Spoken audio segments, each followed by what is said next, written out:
Au nom d'Allah, le tout miséricordieux, le très miséricordieux.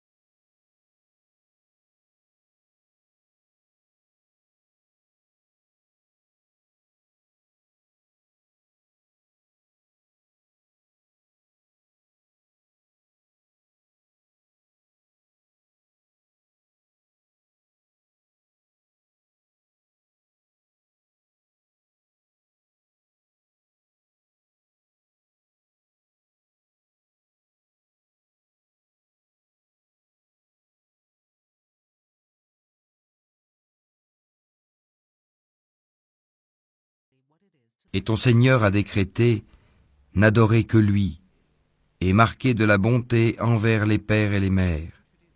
Si l'un d'eux ou tous deux doivent atteindre la vieillesse auprès de toi, alors ne leur dis point fi, et ne les brusque pas, mais adresse-leur des paroles respectueuses. Et par miséricorde, abaisse pour eux l'aile de l'humilité, et dis, ô mon Seigneur, fais-leur à tous deux miséricorde comme ils m'ont élevé tout petit.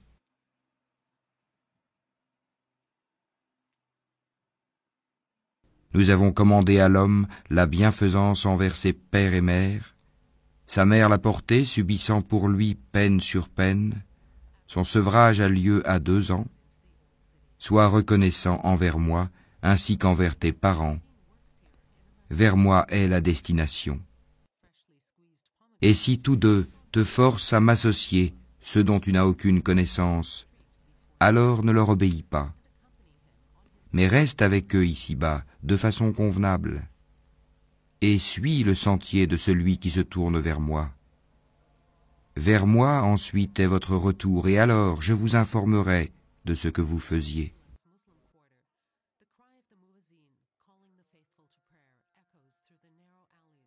Et donne aux proches parents ce qui lui est dû, ainsi qu'aux pauvres et aux voyageurs en détresse.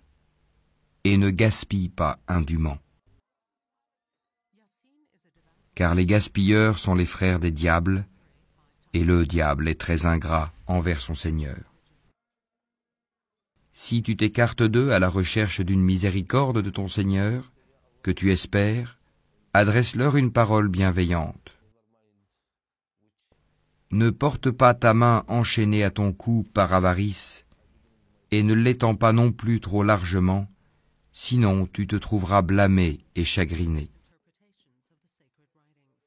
En vérité, ton Seigneur étend ses dons largement à qui il veut ou les accorde avec parcimonie.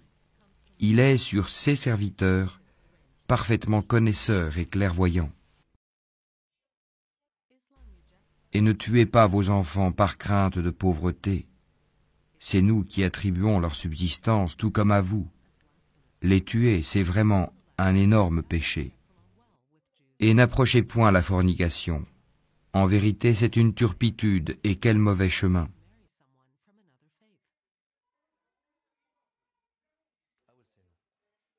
Adorez Allah et ne lui donnez aucun associé. Agissez avec bonté envers vos pères et mères, les proches, les orphelins, les pauvres, le proche voisin, le voisin lointain, le collègue et le voyageur, et les esclaves en votre possession, car Allah n'aime pas en vérité le présomptueux, l'arrogant. Et nous avons enjoint à l'homme de la bonté envers ses pères et mères. Sa mère l'a péniblement porté et en a péniblement accouché. Et sa gestation et sevrage durent 30 mois. Puis, quand il atteint ses pleines forces et atteint 40 ans, il dit, « Ô Seigneur, inspire-moi pour que je rende grâce aux bienfaits dont tu m'as comblé, ainsi qu'à mes pères et mères, et pour que je fasse une bonne œuvre que tu agrées. Et fais que ma postérité soit la moralité saine. Je me repens à toi, et je suis du nombre des soumis. »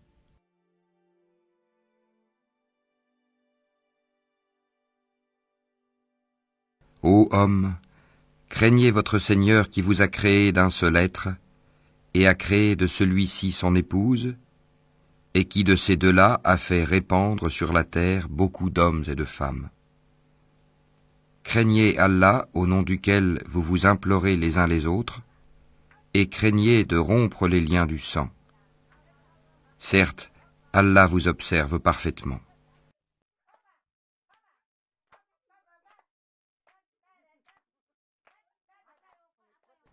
Ceux d'entre vous qui répudient leurs femmes en déclarant qu'elles sont pour eux comme le dos de leur mère, alors qu'elles ne sont nullement leur mère, car ils n'ont pour mère que celles qui les ont enfantées.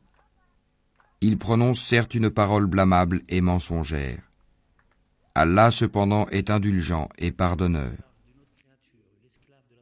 Ceux qui comparent leurs femmes au dos de leur mère, puis reviennent sur ce qu'ils ont dit, doivent affranchir un esclave avant d'avoir aucun contact conjugal avec leur femme. C'est ce dont on vous exhorte. Et Allah est parfaitement connaisseur de ce que vous faites. Mais celui qui n'en trouve pas les moyens doit jeûner alors 2 mois consécutifs avant d'avoir aucun contact conjugal avec sa femme. Mais s'il ne peut le faire, non plus, alors qu'il nourrisse 60 pauvres. Cela pour que vous croyiez en Allah et en son messager. Voilà les limites imposées par Allah, et les mécréants auront un châtiment douloureux.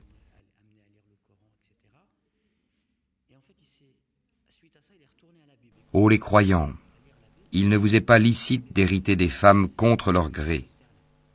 Ne les empêchez pas de se remarier dans le but de leur ravir une partie de ce que vous aviez donné, à moins qu'elles ne viennent à commettre un péché prouvé. Et comportez-vous convenablement envers elles.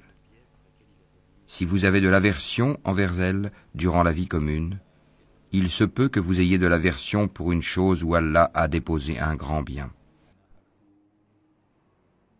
On vous a prescrit, quand la mort est proche de l'un de vous, et s'il laisse des biens, de faire un testament en règle en faveur de ses pères et mères et de ses plus proches.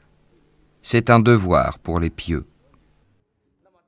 Quiconque l'altère, après l'avoir entendu, le péché ne reposera que sur ceux qui l'ont altéré.